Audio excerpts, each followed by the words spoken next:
அனைவருக்கும் வணக்கம். என் பெயர் என்எஸ் நித்யா. என்னோடய சேனலை பார்க்குற எல்லாருக்கும் ரொம்ப நன்றி.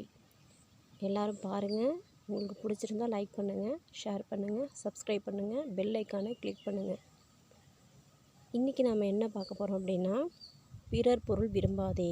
இந்த தலைப்பு தான்.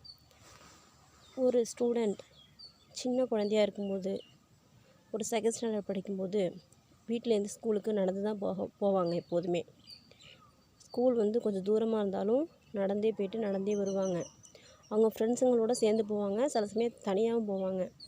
அதை மாதிரி ஒரு நாள் ஸ்கூலுக்கு தனியாக நடந்து போயிட்டுருக்கும்போது வழியில் ஒரு பென்சில், புது பென்சில் கடந்தது.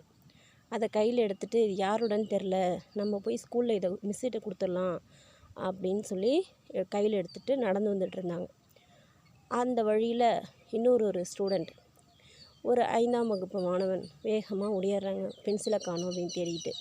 இந்த பாப்பா கையில் பென்சிலை வச்சு இருக்கிறத பார்த்துட்டு, இது என்னோடய பென்சில் அப்படிங்கிறாங்க. இல்லை, இதை நான் எங்கள் டீச்சர்கிட்ட தான் கொடுப்பேன், அவங்கள்ட்ட நீங்கள் சொல்லி வாங்கிங்க அப்படின்னு இந்த பாப்பா சொல்கிறாங்க. இல்லைம்மா, என்னோடதாம்மா, எக்ஸாமுக்காக நான் வேகமாக போயிட்டுருக்கேன், இப்போ போய் மிஸ்ஸெல்லாம் பார்த்தா லேட் ஆகிடும்.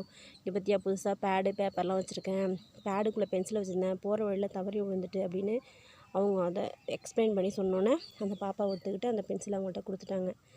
அதுக்கப்புறம் சில நாட்கள் போச்சு. ஒரு நாள் அந்த பாப்பா அதேமாதிரி ஸ்கூலுக்கு போயிட்டுருக்கும்போது காலில் போட்டிருந்த கொலுசை காணும். பாதி வழியிலே ஐயோ கொலுசை காணுமே, போட்டுட்டு வந்தோமே அப்படின்னு திரும்பி ஓடியாடுறாங்க வழியில். அப்போ ஒரு மாணவர் அந்த கொலுசை கையில் எடுத்துகிட்டு, இது உன்னுடைய பாப்பா, வழியில் கிடந்துச்சு அப்படின்னு கொடுத்தாங்க. அந்த பாப்பாவுக்கு மனசு ரொம்ப சந்தோஷமாக இருந்துச்சு. காணாமல் போன பொருளை திரும்ப கிடைக்கும்போது கிடைக்கிற சந்தோஷத்துக்கு அளவே கிடையாது. அதை வாங்கிக்கிட்டு, நம்ம பொருள் ஒன்று தொலைஞ்சு போச்சு, அதை திரும்ப பெறும்போது நம்ம எவ்வளோ மகிழ்ச்சியாக இருக்கிறோம். அதே போல் தான் ஒவ்வொருத்தவங்களும் அவங்க பொருளை காணா போய்ட்டுன்னா அவ்வளோ பதற்றம் அடைவாங்க. அதுக்கப்புறம் அது கிடச்சா சந்தோஷப்படுவாங்க அப்படின்னு மனசில் பதிய வச்சுட்டாங்க. கொஞ்ச நாள் போச்சு. சிறிது காலம் போனோன்னே ஒரு நாள் அவங்க என்ன பண்ணாங்க, ஒரு திருமணத்திற்காக உறவினர் வீட்டுக்கு போயிருந்தாங்க.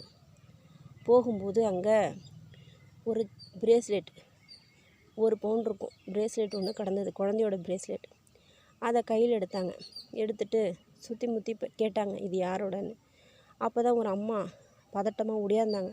என் குழந்தையோட கையில் போட்டிருந்த அந்த கை செயின் காணும், என் மாமியார் என்னை ரொம்ப திட்டுவாங்க அப்படின்னு சொல்லி அழுதுகிட்டு இருந்தாங்க.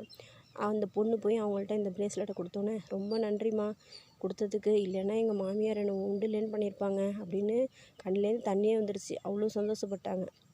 அந்த பாப்பா சின்ன வயசில் அது கிடைச்ச அனுபவத்தில் இதேமாதிரி ஏதாவது பொருள் கீழே கிடந்தால் எடுத்து விசாரித்து கொடுக்குறதுல குறிக்கோளாக இருந்தாங்க. நிறைய பேர் அந்த குழந்தையால் பயனடைஞ்சாங்க. காணா அடிக்காமல் பார்த்துக்க வேண்டியது ஒவ்வொருத்தவங்களும் கடமை.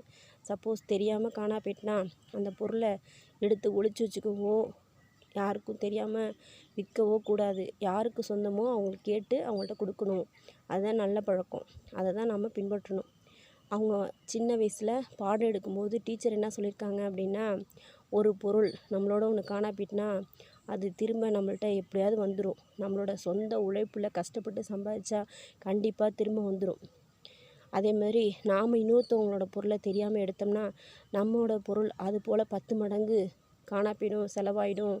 ஏதோ ஒரு வகையில் நம்ம நட்டமடைஞ்சிருவோம். அதனால் அடுத்தவங்க பொருளுக்கும் நம்ம ஆசைப்படக்கூடாது, நம்மளோட பொருளையும் தொலைக்காமல் பத்திரமா பார்த்துக்கணும் அப்படின்னு சொல்லி கொடுத்தாங்க.